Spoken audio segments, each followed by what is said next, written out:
អ្នកទាំងអស់គ្នាសាកគិតមើលថាតើមានអ្វីកើតឡើងបើសិនបើយើងរស់នៅក្នុងសម័យបុរេប្រវត្តិសួស្តីអ្នកទាំងអស់គ្នាខ្ញុំឈ្មោះ David តោះតដឹងនឹងទាំងអស់គ្នាមុននឹងចាប់ផ្ដើមវីដេអូដែរខ្ញុំសូមណែនាំមកទាំងអស់មួយដែលមានឈ្មោះថា Melody Aurora ហើយវាមាន4ក្លិនសម្រាប់ទាំងបុរសនិងនារីក្លិនរបស់វានីមួយៗ inspire ដោយ brand ទាំងអស់ល្បីៗតែម្ដងសម្រាប់អ្នកទាំងអស់គ្នាចង់បានខ្ញុំមានតម្លៃពិសេសជូនហើយ link Telegram នៅក្នុង description នៅខាងក្រោម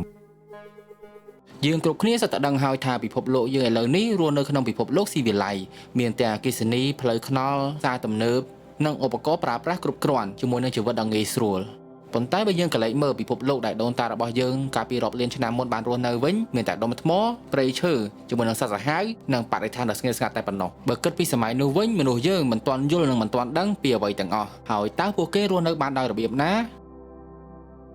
ឥឡូវយើងត្រឡប់ពេលវេលាទៅក្រោយវិញមិនមែនត្រឹម100ឆ្នាំឬក៏1000ឆ្នាំនោះទេគឺវិលត្រឡប់ទៅកាន់អតីតកាលរាប់លានឆ្នាំមុនតែម្ដងគឺមុនពេលដែលមនុស្សយើងចេះកត់ត្រាប្រវត្តិសាស្ត្រទៅទៀតប៉ុន្តែនៅកាលនោះមនុស្សយើងគឺមិនមែនជាសភាវៈនៅចំណុចកំពូលនោះទេផែនដីរបស់យើងគឺគ្រប់គ្រងដោយសត្វសាហាវជាមួយនឹងអាកាសធាតុដ៏ឃោរឃៅដែលមិនអាចទាញទុកមុនបានចំណែកឯជំងឺវិញគឺរាតត្បាតវាពេញនេះតែម្ដងហើយអ្វីទាំងអស់នេះមិនមែនត្រឹមតែជាឧបសគ្គរបស់យើងនោះទេវាងាយស្រួលណាស់ក្នុងការបំផ្លាញពូជសាសន៍របស់យើងទាំងស្រុងប៉ុន្តែតាមសភាវគតិរបស់យើងការចង់ដឹងចង់ឃើញនិងការអភិវឌ្ឍខ្លួនឥតឈប់ឈរដើម្បីសម្របខ្លួនបានមនុស្សយើងបានឈានទៅដល់ចំណុចកំពូលដែលយើងបានឃើញសប្តាហ៍ថ្ងៃនេះហើយអ្វីទាំងអស់នេះចាប់ផ្ដើមជាមួយនឹងថ្មមួយដុំហើយនៅក្នុងសេណារីយ៉ូរបស់យើងឧបមាថាយើងកើតនៅក្នុងសម័យបុរេប្រវត្តិហើយតើនឹងមានអ្វីកើតឡើងជាមួយគ្នានេះដែរបុរេប្រវត្តិត្រូវបានអ្នកសិក្សាបុរេប្រវត្តិបែងចែកជា3សម័យកាលយុគសម័យកាលថ្មអំបែក Stone Age យុគសម័យកាលសំរឹទ្ធ Bronze Age និងយុគសម័យដែក Iron Age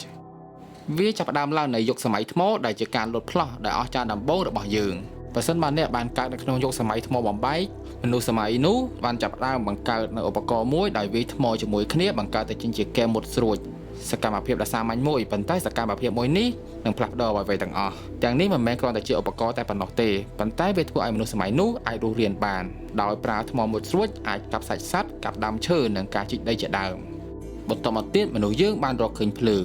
វាមិនត្រឹមតែបង្កើតចេញជាភាពកក់ក្ដៅនោះទេប៉ុន្តែវាដូចជាវេទមន្តរបស់មនុស្សអញ្ចឹងភ្លើងបានកម្លាចឲ្យសត្វមាំងសាសីឲ្យចេញឆ្ងាយពីមនុស្សនិងធ្វើឲ្យយើងបានឃើញក្នុងទីងងឹតជាលើកដំបូងហើយដល់កម្រិតនេះមនុស្សយើងមិនគ្រាន់តែប្រតិកម្មជាមួយនឹងធម្មជាតិនោះទេប៉ុន្តែពលគឺមនុស្សយើងកំពុងតែគ្រប់គ្រងវាតែម្ដងបើឈានទៅដល់មុខបន្តិចទៀតការវិវត្តរបស់ពួកយើងគឺយើងអាចដាំគ្រាប់ពូជបាននិងចិញ្ចឹមសត្វបានហើយនៅពេលនោះមនុស្សយើងបានស្នាក់នៅជាកុលសម្ព័ន្ធនិងឈប់ផ្លាស់ទីអត់ឈប់ឈរហើយបានផ្លាស់ប្ដូរពីការបរបាញ់សត្វបនេចោទៅជាការធ្វើស្រែចម្ការវិញហើយនៅពេលនោះដែរនៅតាមភូមិនិងកុលសម្ព័ន្ធនានាតម្រូវឲ្យមានអ្នកដឹកនាំការងារជាក្រុមនិងឧបករណ៍ថ្ម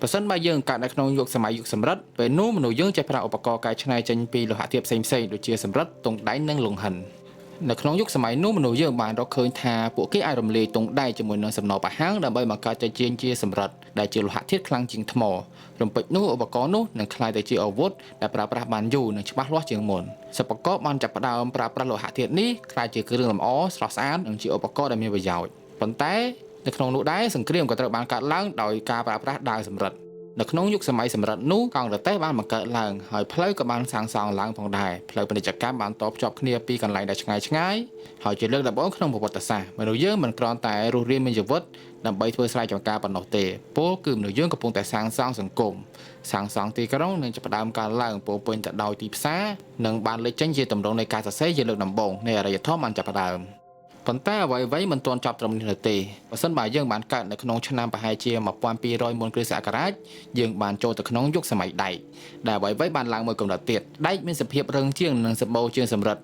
ដែលនោះមានន័យថាជាអាវុធខ្លាំងជាងនិងឧបករណ៍មុតស្រួចនិងជាឧបករណ៍កសិកម្មដ៏ល្អជាងនាងកដែកនឹងត្រូវបានធ្វើឡើងដែលអាចទម្លុះដីរឹងជួយកសិករផលិតផលអាហារបានច្រើនមានន័យថាអាហារច្រើនចំនួនប្រជាជនកាន់តែច្រើនហើយគំនិតកាន់តែច្រើននិងការច្នៃប្រឌិតកាន់តែច្រើនផងដែរគិតទៅអរិយធម៌របស់មនុស្សយើងបានកើតចេញពីការទង្គិចថ្មឲ្យមានមុខស្រួចរហូតដល់ក្លាយទៅជាអ្នកសាងសង់នៃអាណាចក្រចុះសម្រាប់អ្នកទាំងអស់គ្នាវិញបើសិនបើអ្នកទាំងអស់គ្នាបានកើតនៅក្នុងសម័យបុរេប្រវត្តិតើអ្នកទាំងអស់គ្នានឹងធ្វើអ្វីមុនគេកុំភ្លេចខមមិនប្រាប់ខ្ញុំនៅខាងក្រោមផងដូច្នេះវីដេអូថ្ងៃនេះមានតែប៉ុណ្្នឹងទេសូមអរគុណគ្រប់គ្នាសម្រាប់ការទស្សនាវីដេអូនេះបើអ្នកទាំងអស់គ្នាពេញចិត្តសូមកុំភ្លេចចុច like និង subscribe អ្នកទាំងអស់គ្នាក៏អាចមើលវីដេអូផ្សេងៗរបស់ខ្ញុំបានផងដែរសូមអរគុណ